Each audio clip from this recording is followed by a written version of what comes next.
Assalamualaikum warahmatullahi wabarakatuh. My name is FARHAH HAZIQAH Binti KAMAL. I will explanation on the epos of Henry Fayol and Max Weber. Henry Fayol and Max Weber were both key figures of the 20th century and had similar ideas of the administrative management theories, but each one also had different strategies to achieve the same goal. The similarities between the two is that they both provide clear and appropriate set of guidelines that manager can use to keep a work setting that make efficient and effective set of guidelines managers can follow. So I will explain the epoch of the Henry Fayol first. Henry Fayol was a renowned management researcher who was best known for his general administrative theory and function approach. Henry Fayol was a classical management theorist, widely regarded as the of modern operational management theory. His ideas are a fundamental part of modern management concepts. Henry Fayol took a top-down approach to management by focusing on managerial practice to increase efficiency in organizations. The management theory of Henry Fayol includes 14 principles of management.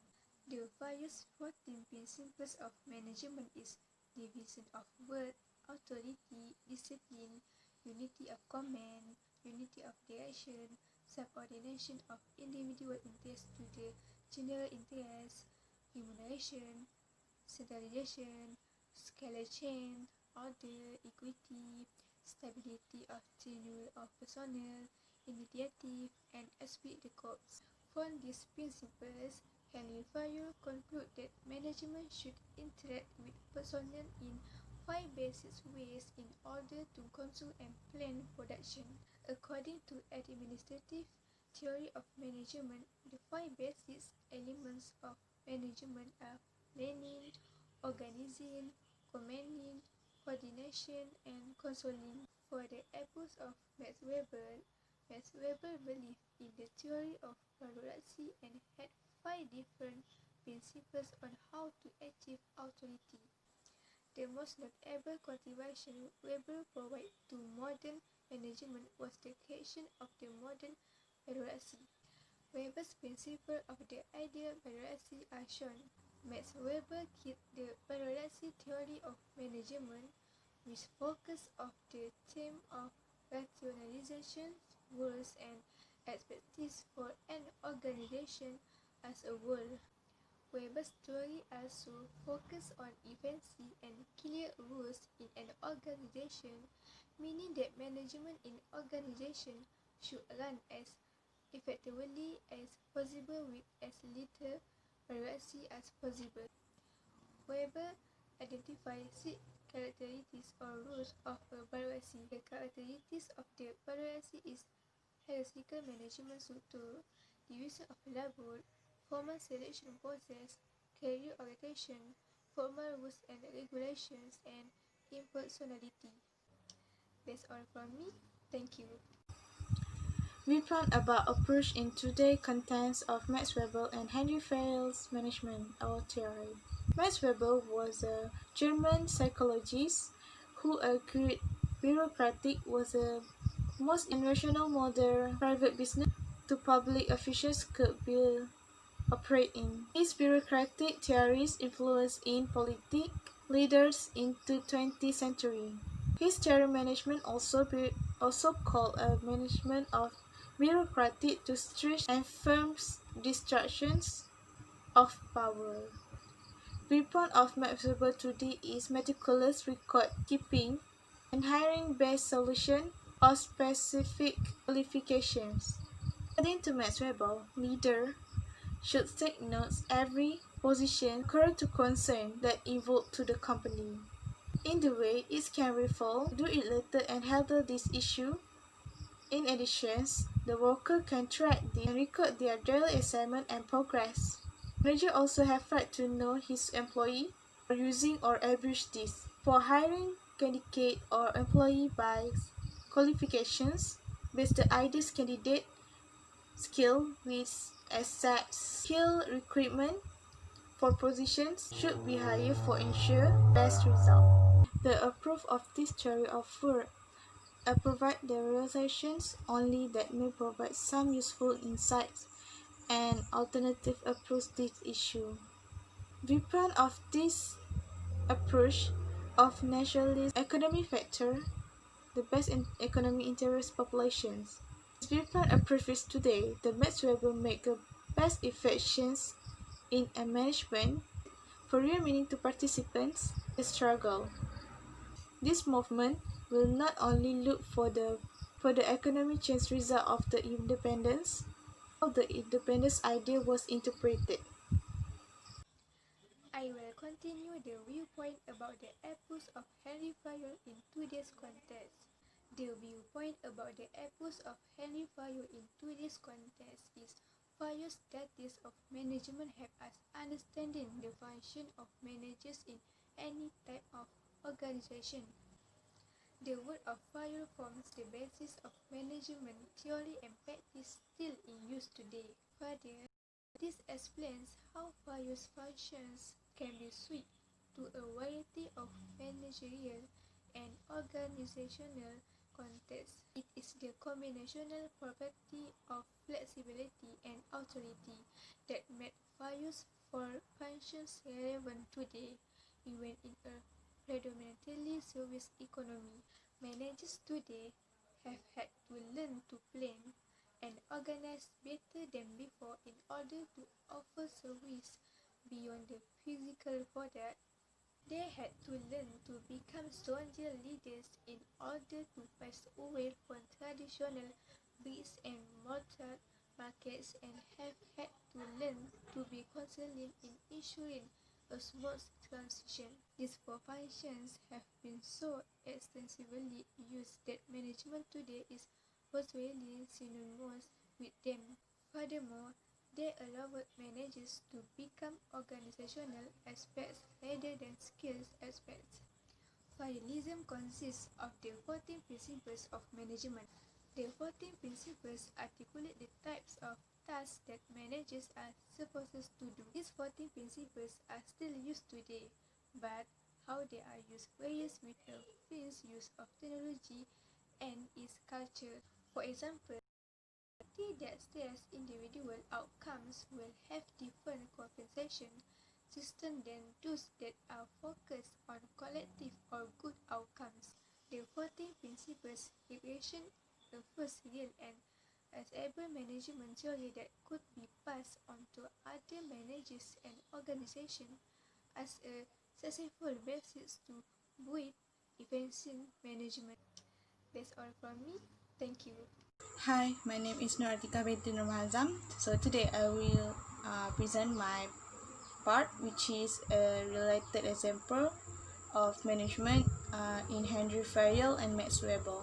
The goal of management is quick and direct to put into consideration in a running business. It could be used to decide staff who are be promoted in organization based on manager discretion. One manager could consider seniority while another may proceed on merit. Management principle deals with human behavior and implement productively on human at hand. Human behavior is ever changing, also the technology, organization structure, business strategy, and all. In all, we can see all management use Max Weber and Henry Fayol theory in management on their productivity. Henry Fayol was nicknamed as a father of modern management with the popularity and wide adoption of management principles. He introduced 40 principles, which is division of work, authority, discipline, unity of command, unity of direction, subordination of individual interests, remuneration, scale change, order, equity, and more. While Max Weber was a German psychologist who has made significant complementary contributions to tailor management system as well to discipline of economy and psychology. The related example that were of Henry Fayol and in an administrative approach in the management is unity of command. In order, we can get things in organization management has authority to give order to employee. Of course, with the authority comes responsibility. According to Henry Fourier, the accompanying power or authority gives the management to the right to give order and subordinate. Meanwhile, in the Max Weber theory position organization in hierarchy, authority is manager should organize system management responsible for its task and overall performance. This theory system as the highest rank on the ladder to the greatest performance or power for the bottom system for supervisor to control the highest layer. This hierarchy reflects line of bureaucratic communications and to the degree delegations and clear layout how the power and responsibility. Henry Farrell and Max Weber make notable contributes to develop in management styles. Henry Farrell focused to the top management, while Max Weber focused to the middle management. Henry Farrell's theory in the management was first general management in organizing, while Max Weber was developed his idea and focused into more organizing and specializes. Last, Henry Farrier used theory of unity of command. That means the manager or subordinate structures or member should be more responsible into the single of command to the worker or employee. That means the manager should be more responsible and durable in. Assalamualaikum warahmatullahi wabarakatuh. For my part, I will discuss about advantages and disadvantages of Abraham Maslow theory. As we know, Abraham Maslow was a 20th century psychologist who developed a humanistic approach to psychology. He is best known for his hierarchy of. However, his theory has been widely used by people and even his theory is also used in management. But not all his theories are closest to best because each of his theory has the advantages and disadvantages. So I will start with the advantages of his theory. Advantages of Maslow's theory is how well it serves to interpret human behavior and it has relevance in modern day application, especially in the world of business. Managers, for example, can benefit from understanding the employee's basic human needs of friendship, job security and recognition for a task well done. Creating an environment which meets these needs will result in self-actualized team members who operate at their full potential for business. In addition, this theory provides a useful summary of human needs, which can be used in product design, product positioning, pricing, and retail outlet design. It also helps the advertising appeal by large segment of their target market. Maslow's theory also takes into account human nature. It gives consideration to basic human nature that is demanding more as lower level needs are satisfied. One can say that this nature of greed is inborn in human and Maslow's theory of motivation addresses that beautifully. Same goes in management. People need something that can develop their potential for maximum achievement. In the organization, employees expect management to complement or enhance the existing infrastructure of the organization in order to their potential and capabilities. If they fail, they will be frustrated and affect the productivity and performance of individual and organization. Then, it is relevant in almost all fields of life because whether you are home or at office, you start with basic needs only. So at home, your first priority is doing necessary arrangement. People need integrity in carrying out their tasks. Donation is considered important and highly rated. If the contribution is not recognized and properly acknowledged by management, employees' motivation to serve in the organization will be weakened. Next, we will proceed with the disadvantages. One widely criticized disadvantages of the needs theory, however, is that inequality in his hierarchy. Maslow studies only a narrow segment of the human population. The terms in the hierarchy such as self-esteem and security have widely different definitions in culture around the globe. Therefore, it is hard for research to measure these needs or generalize them across all human population. Besides, culture difference The hierarchy also fails to take into account individual difference. There is no indicating every experience the need in the order Maslow specified. In fact, there is a little evidence that supports the theory at all. In addition, this theory is that not all individuals think in the same way. Hence, for some individuals, social affection and respect is more important than sympathy needs. Is the reason why one sees many people do grand ceremony of their children's birthdays or marriages or purchasing expensive cars in order to show off to society before buying insurance plan for family or purchasing a house for the family. Satisfaction from showing off to society than fulfilling sympathy needs to the family. Thus, it is very difficult to measure the satisfaction which one gets after satisfying each level of need, as it is subjective in nature because it deals with human mind which cannot be altered by animation or method. Hence, some people will get satisfied even after fulfilling psychological and sympathy needs, while some people will not be satisfied by fulfilling all levels of need. In a nutshell, as one can see from the above, that Maslow theory has advantages as well as disadvantages, but still it is one of the most used and important theory when it comes to measurement of need hierarchy of human being. So that's all from me. Thank you. Assalamualaikum. My name is Afiqah Athirah binti NAZIR.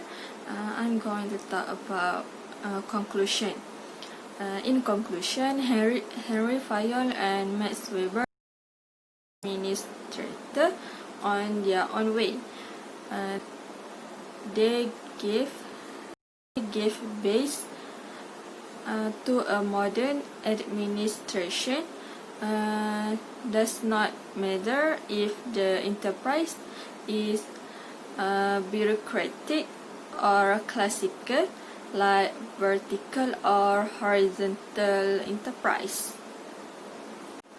Then the main objective of the study is to bring about the relevance of Maslow's theory and its application among non-managerial employees of public sector and private sector, undertaking in general, and a comparative analysis of satisfaction level of non-managerial employees of public sector and private sector. To arrive at the above main objective, the study is extensively conducted among the non-managerial employees of selected public sector and private sector undertaking. So, in management, we also need to Henry Fayol and Max Weber by planning what needs to be done to achieve goals.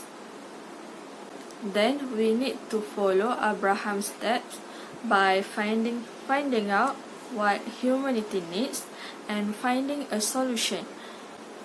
What Henry Fayol, Max Weber and Abraham H. Maslow did was very helpful in the management concept. That's all from me. Thank you.